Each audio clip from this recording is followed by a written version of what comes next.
Hello, everyone. My name is Dr. Allen. I hope you had a great break, restful break. This is our first video for our 523 class. I'm going to pull up the Brightspace page right now. Just to kind of give you a little overview. One, we are an asynchronous class. I try to do a video a week. I will be the first to admit, I try to keep them between 10 and 15 minutes. With this being a course, I guess I'll make this point too, that actually ends at midterm. I may get a little long-winded in some aspects. So with that being said, I'll say 15 to 20, well, I'll say 15 to 20. Why don't we say probably between 15 and 30, just to be on the safe side. I will try not to go 30 minutes with the lectures and stuff online. I think that gets a little long with the video, but long story short, there will be videos up every week. This is the first one. As you can probably tell, I talk a little quick, so I'll try to keep the pacing down. I'm looking at the camera off to the side now. Also, I try to do these in one take. It's only because, just like if we were doing this in class, it probably wouldn't be perfect. And with the videos, human error sometimes happens. There's a or a or a anything like that. Like I just did an So anyway, I try to do them in one take unless they are a disaster. Enough about me. Why don't we actually talk about the course and what you all actually care about. Just to give you a quick background on myself though, I've actually recognized a few names from here. We're a pretty small class. I think there's 5 in here.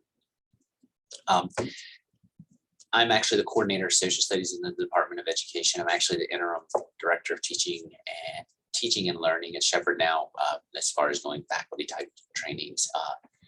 Assistant professor, this is my 3rd year here at Shepherd.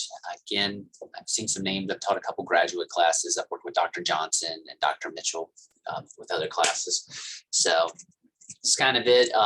Sitting here, if you ever need anything, even though we are an asynchronous class, you are welcome to come by my office anytime.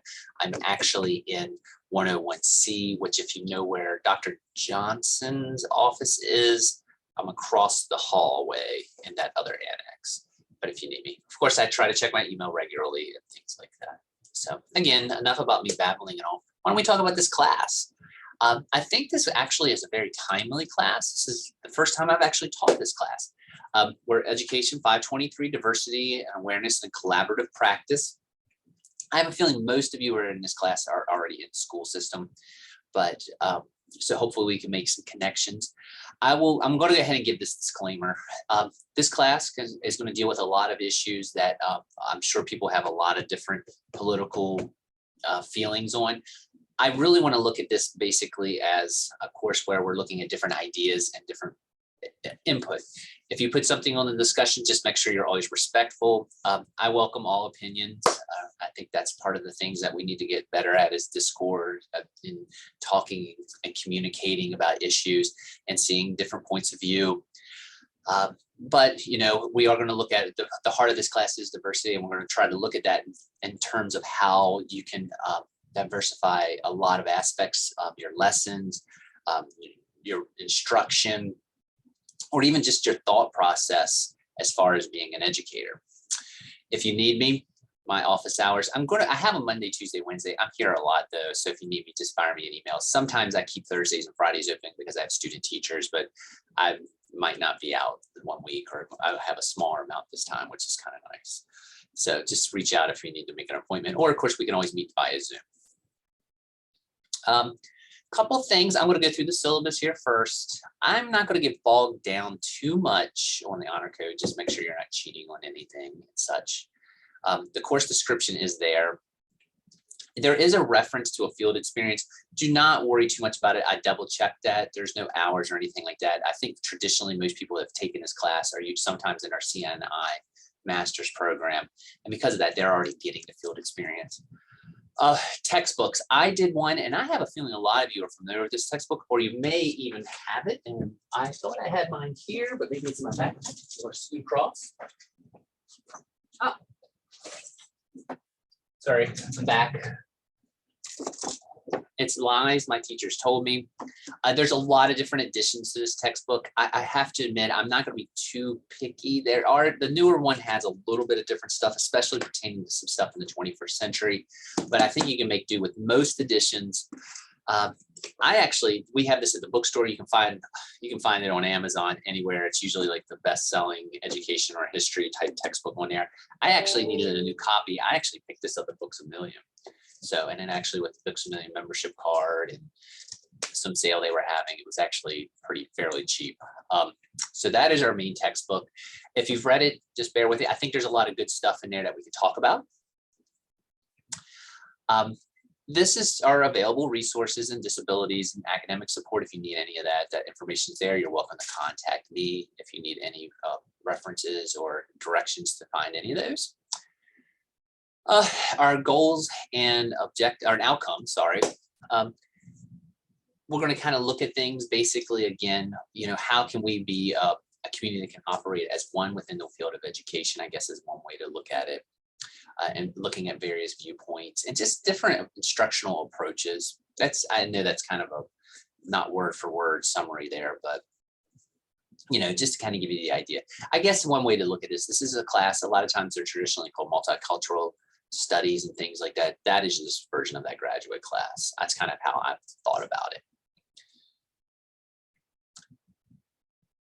Attendance policies and all, I left this all on here, but you really don't need to worry too much about it because this is obviously an online asynchronous class. So I'm not going to spring up any surprise meetings or anything like that on you. Asynchronous to me means it is totally online. I think I mentioned it at the beginning, but I will be posting videos up each week. They should be up no later than Monday morning. I usually use 9 a.m. as my cutoff. Honestly, if I'm getting up at 9, if I'm putting it up at 9 a.m. on a Monday, though, I'm running behind, and that's not how I usually like to operate. I usually have them up over the weekend before at the latest, but you'll get one a week.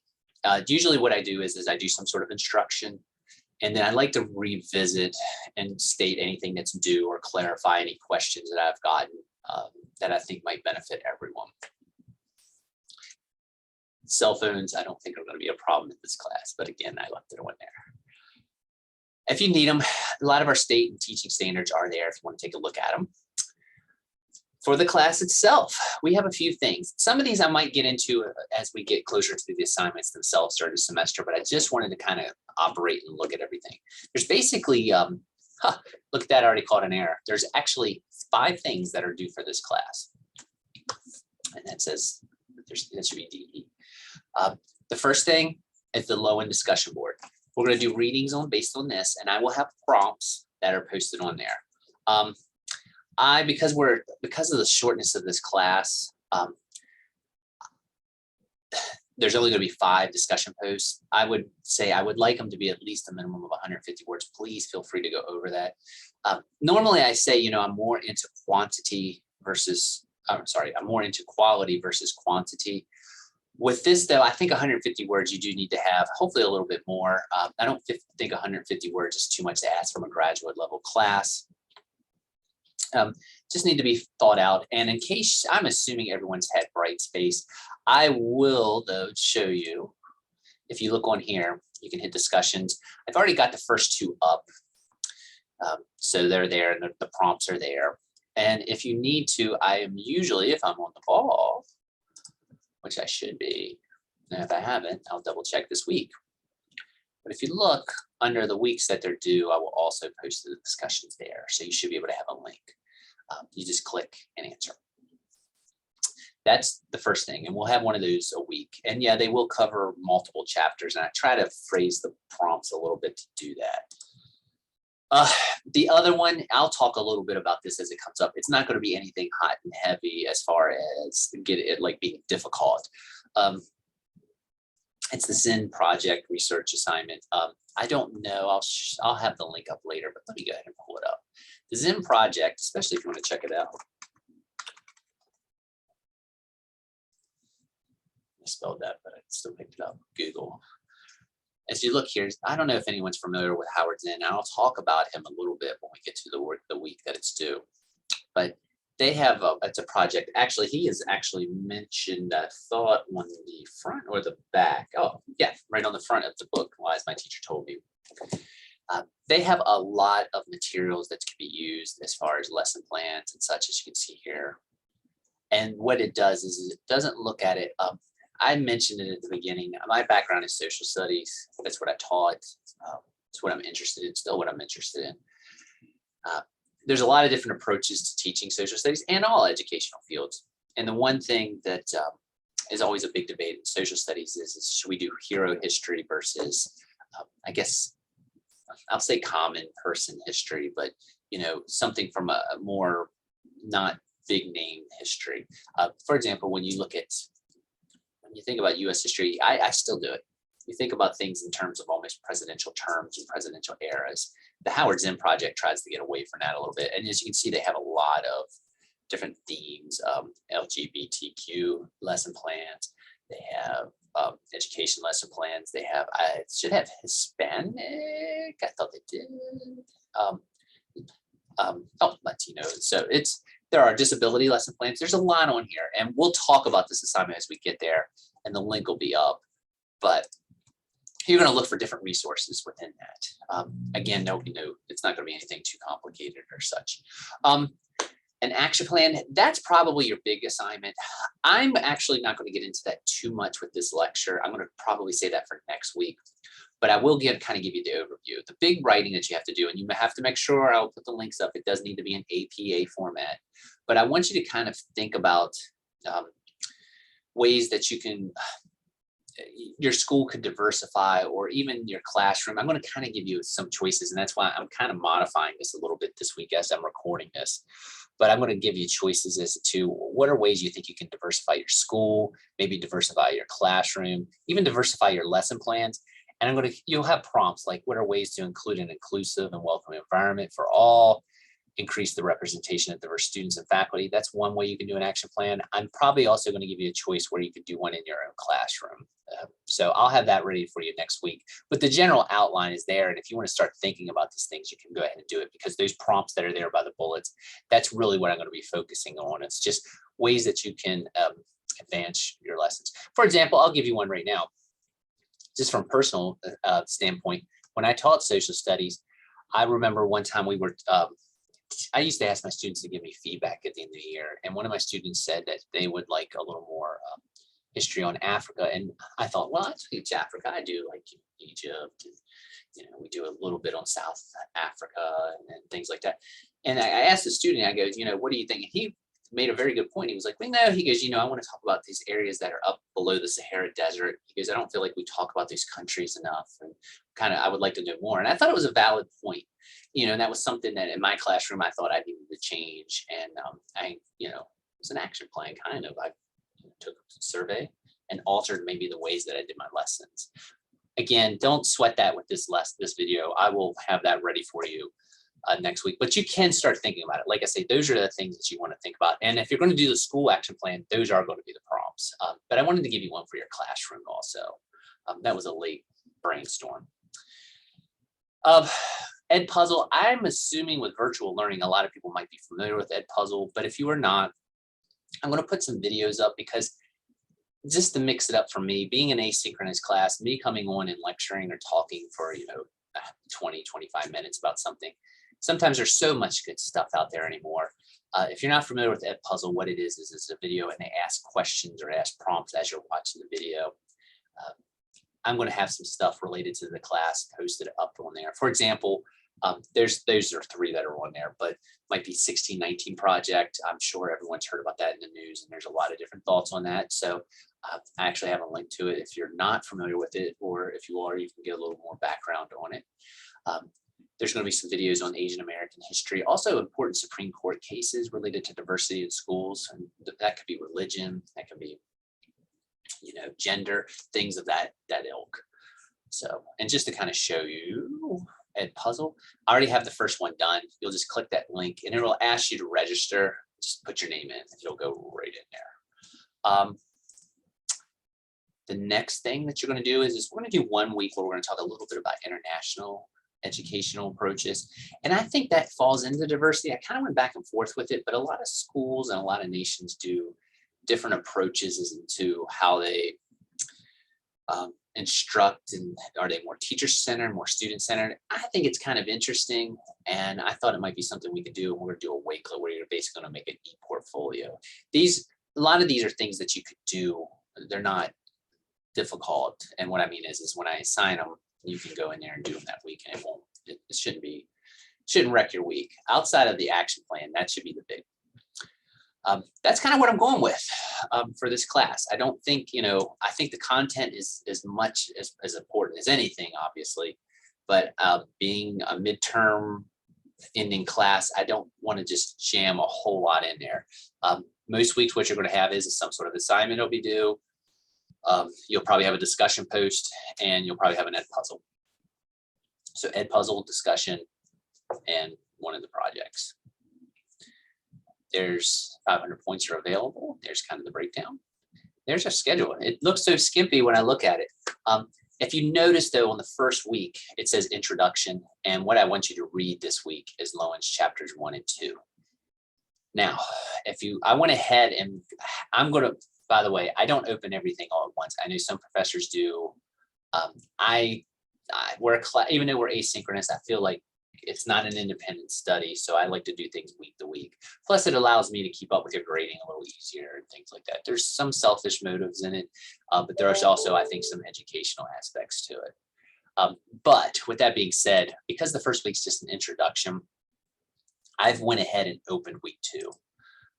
So when you come in and start this class, you can go ahead and jump right into week 2 if you feel like you're comfortable and you've done your readings. You can kind of get going. I'll also I'll throw some extra stuff on here.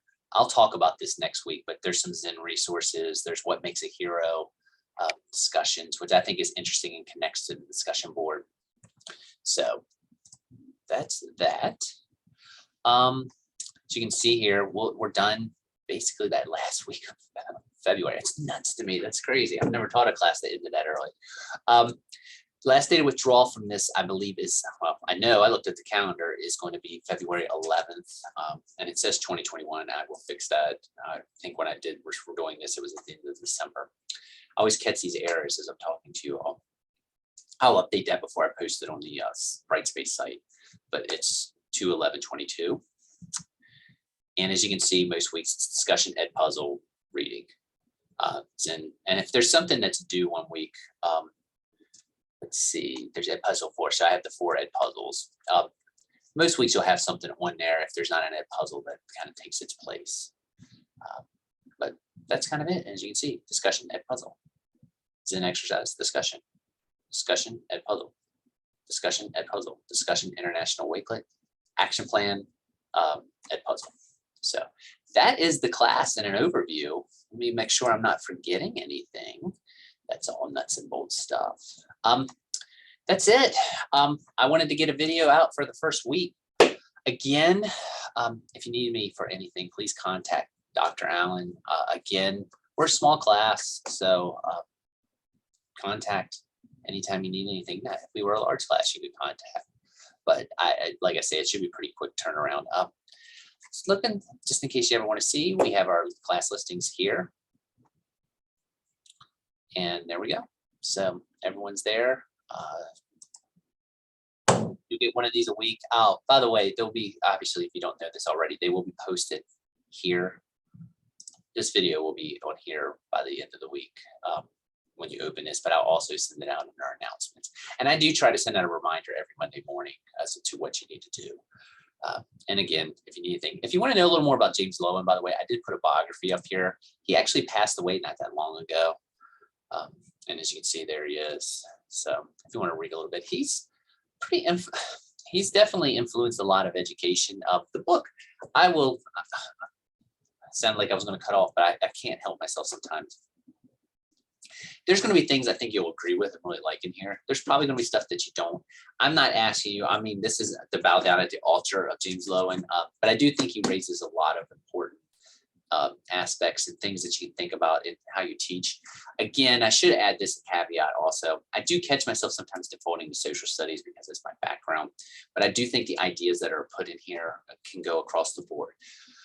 If you're teaching primary schools, you obviously are going to teach social studies and other things. When you teach science, there's important scientific events that different people have made, and you can make those connections. English and social studies always going back and forth. This isn't going to be just a social studies class, I guess is what I'm getting at. What I always tell my social studies method students And, I think this holds true no matter what. When you go through life, you don't go through and just say, hey, I'm in the math portion of the day, I'm in the science portion of the day, I'm in the social studies portion of the day. That's not how it operates. It all connects, it all blends together. And that's what I kind of hope you can get out of the Lies My Teacher Told Me book. Now, with that being said, I think I'm officially done. Be a great semester. If you have any questions, again, though, please contact me at any time. If I get a little quick on the videos, just let me know. And other than that, I will stop share and say, have a good week. And, it'll be a fun class.